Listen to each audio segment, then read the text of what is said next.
Всем привет! На сон грядущий собрались мы, значит, выехать в тайгу.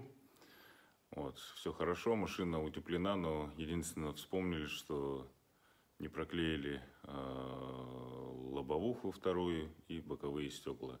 Но для тех, кто не в теме, в Якутии это самое главное. Двойные стекла, морозы, температуры низкие, чтобы, собственно, не затягивало. Ну и за неимением лобового стекла пришлось срочно искать ребят, которые занимаются оргстеклом и пленкой ПЭТ, которую покрывают. И, к счастью, нам повезло. Время полночь, мы ребят нашли. Собственно, сейчас увидите, что из всего этого произойдет.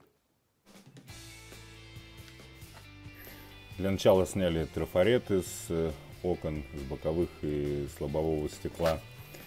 На боковые накладывается пленка ПЭТ, а на лобовое стекло вырезается оргстекло. Все проклеивается двойным скотчем.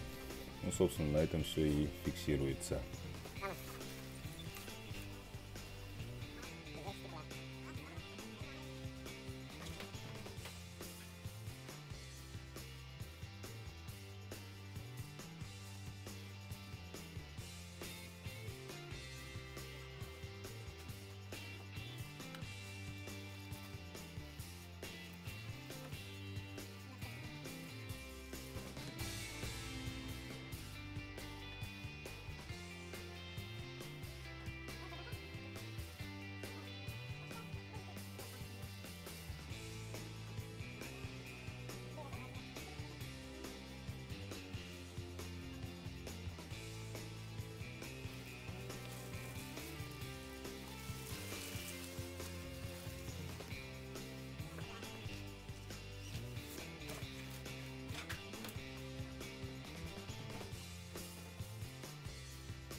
Кстати, боковые стекла вырезаются с запасом внизу несколько сантиметров. Очень удобная вещь для того, чтобы завести за обшивку и спокойно можно было открывать окна.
Ну что, мы вернулись с тайги, как посмотрели лобовые стекла все эти двойные. Ну, собственно, вот что получилось. В принципе, неплохо. Изморозь вот по низу идет, видно, где стекло не пропадает. И по углам вверху изморозь. Вот. Что касается боковых, история вот примерно такая. Ну, зеркала видно, в принципе. Поэтому ну, я считаю, что неплохо. Посмотрим, как зиму переживет. Ну, говорят, стекла такие лобовые одноразовые, поскольку ну, если они отклеились, например, то уже второй раз переклеивать, царапаются, обзору мешает и так далее. Ну, не знаю, пока не сталкивался. Пишите в комментариях плюсы и минусы, кто уже пользовался подобными стеклами. Ну и не забывайте подписываться на канал.